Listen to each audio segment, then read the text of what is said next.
1900 and things in Europe are getting a bit tense. Why? One reason was that a series of defensive alliances had been drawn up, meaning that the next European war was going to be a doozy. To make matters worse, there were several areas of contention that could lead to the outbreak of said war. The first was the ongoing Anglo-German naval arms race, as the recently formed German Empire ruled by Kaiser Wilhelm II sought to build a fleet large enough to challenge the Royal Navy. The second was French resentment over its loss of Alsace-Lorraine to Germany back in 1871. The third was the rivalry between the Austro-Hungarian Empire and the Russian Empire for dominance in the Balkans, and the fourth was the rivalry between Britain and Russia for control over the Middle East. Knowing that a major war was potentially on the horizon, you'd think that the great powers of Europe, these nations, would act calmly to prevent that. But you'd be wrong. Over the following decade and a bit, there were several potential sparks for the outbreak of this war. France and Britain had signed some agreements collectively known as the Entente Cordiale, which made them allies in foreign policy, but importantly it wasn't a mutual defence pact. Soon after this, in 1905, came the first Moroccan crisis, in which Wilhelm II gave his support to Moroccan independence, which upset the French because they saw it as a part of their sphere of influence. It was agreed that Morocco would stay under French influence, but with a foreign-run police force. 1907 saw Britain and Russia patch things up where they divided the Middle East up between them. Thus, it seemed that things were calming down, but then Austria-Hungary annexed Bosnia in 1908 without consulting anyone, which led to Russia getting very annoyed. More tensions erupted from the collapse of the Ottoman Empire's European territories. This led to the birth of the Balkan states, who by 1913 looked like this. By 1914, things were very tense, but fortunately nothing interesting was happening, except for a visit of the heir to the Austro-Hungarian throne, Franz Ferdinand, to Bosnia to inspect troops there. Whilst in Bosnia, he managed to get a tiny bit assassinated by a Bosnian Serb called Gavrilo Princip. The Emperor of Austria-Hungary, Franz Joseph, was unsurprisingly furious, and the assassination gave him pretext for war. With whom? Serbia. This was because it was assumed that Serbia, whom Princip had wanted Bosnia to be united with, had something to do with it. The turmoil that followed this is known as the July Crisis. During this, Germany issued the blank cheque, whereby it gave its full support to Austria in any course of action it chose to take. Austria-Hungary wanted to subdue Serbia, either by diplomacy or by force, and this would almost inevitably mean war with Russia, who saw itself as the protector of all Slavs. For Germany, supporting Austria-Hungary made sense, since it had determined that if it left Russia to its own devices, Russia would become far too powerful to defeat in a war by about 1917. As such, an ultimatum with a list of demands was issued to Serbia. Serbia refused, and on the 28th of July, Austria-Hungary declared war on them, and Russia began to mobilise its military. Germany demanded they stop, they didn't, and on the 1st of August, Germany declared war on Russia. France then started to mobilise, and on the 3rd, Germany declared war on them too. The German plan for the war was simple: hold off the Russians in the east, whilst a large force cut through Luxembourg and Belgium in what was called the Schlieffen Plan. The idea was that the Germans would capture Paris and force a French surrender, after which they could turn their full might on the Russians, who would take a long time to mobilise. On the 4th, Germany entered Belgium after it refused to grant the passage of German troops. Britain had guaranteed Belgium's independence since 1830, but the Germans weren't expecting the British to actually be willing to go to war for it. They were wrong. By mid-August, the respective sides of the war looked like this. You'll note that Italy hadn't come to the aid of the rest of the Triple Alliance, and the reason for this was that this was only a defensive pact, and so Italy wasn't obligated to do anything, and so they didn't. So the balance of power early on favoured Germany and Austria-Hungary, together known as the Central Powers. Germany had a large population, it was heavily industrialised, and at the beginning had more men available to fight. Austria-Hungary was also there. Whereas Russia, on paper, had a terrifyingly large army, but it was spread out, poorly trained and under-equipped. France also had a well-equipped conscript army, but it was much smaller, and Britain didn't have any conscripts at all, but instead had a fairly small but robust professional army. The German army started by quickly pushing through Belgium, and in the zones they occupied, they brutally repressed any Belgian resistance. Germany advanced to here, but it was halted at the First Battle of the Marne by the British and the French. This ended any hopes of a quick war, and the Germans retreated where they dug in and began what the conflict is most famous for: trench warfare.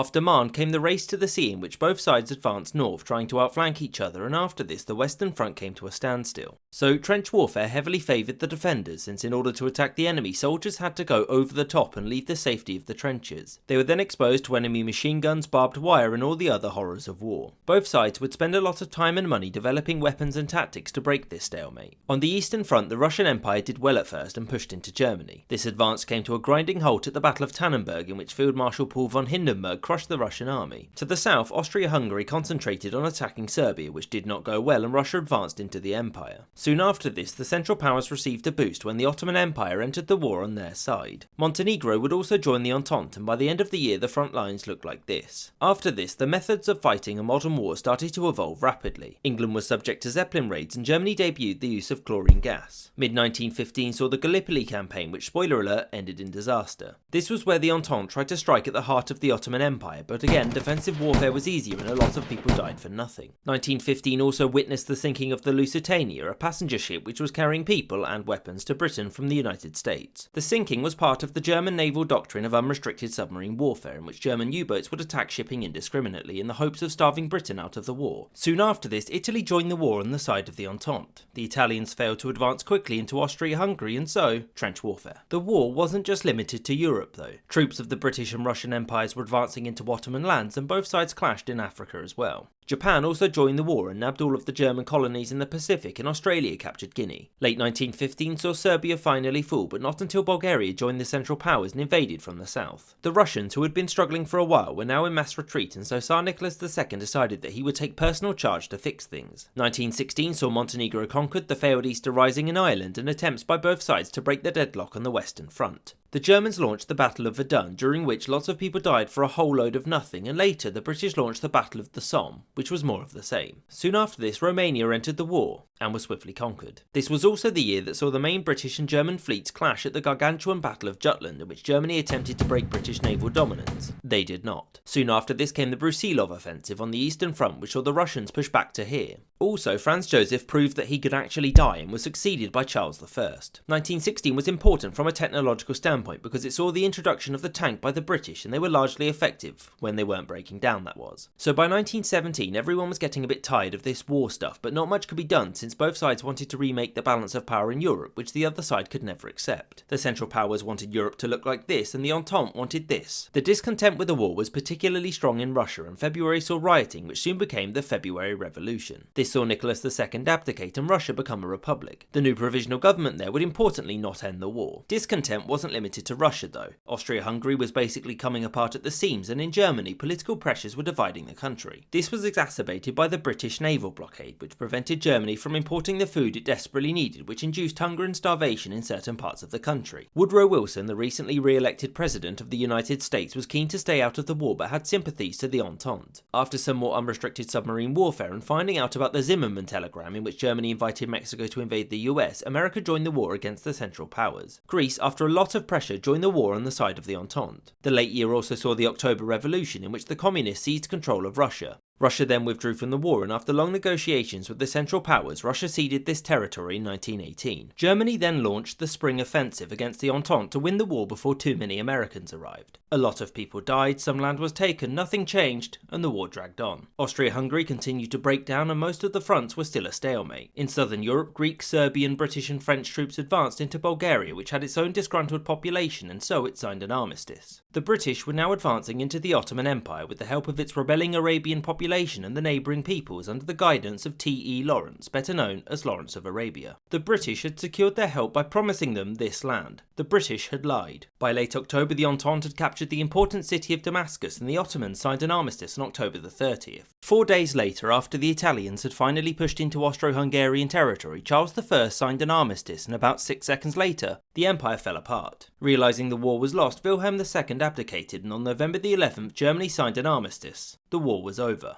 In 1919, the peace was formalised in the Treaty of Versailles, which limited the size of Germany's armed forces, demanded hefty reparations, and reduced its territory to this. The Treaty of Trianon divided the Hungarian half of the Austro-Hungarian Empire and gave territory to Romania and the new kingdom of Serbs, Croats and Slovenes, later known as Yugoslavia. The Treaty of Saint-Germain-en-Laye divided the Austrian half, creating Czechoslovakia, giving territory to Poland and also Italy, but not as much as they had been promised. Bulgaria was stripped of this territory, and the Ottoman Empire was supposed to lose this. The Turks refused to accept this, a war broke out, the Turks won, and this became the Republic of Turkey, with the rest of the empire's territories going to Britain and France. The war had seen about 8 million military dead, with Russia, Germany and France seeing the lion's share. The war had been started over imperial pride, and millions of men had died in the vain hope of bringing their generals and emperors glory and a quick resolution to the war. Tactical inflexibility combined with revolutionary methods of war meant that scores of men who didn't have to die did. So with such a heavy price paid, what did the war achieve? Honestly, not much. It had brought about the death of 4 major empires and the rise of new nations from their ashes. Ultimately, World War I's greatest legacy was that it created the conditions necessary for the outbreak of World War II. I hope you enjoyed this episode and thank you for watching, and a special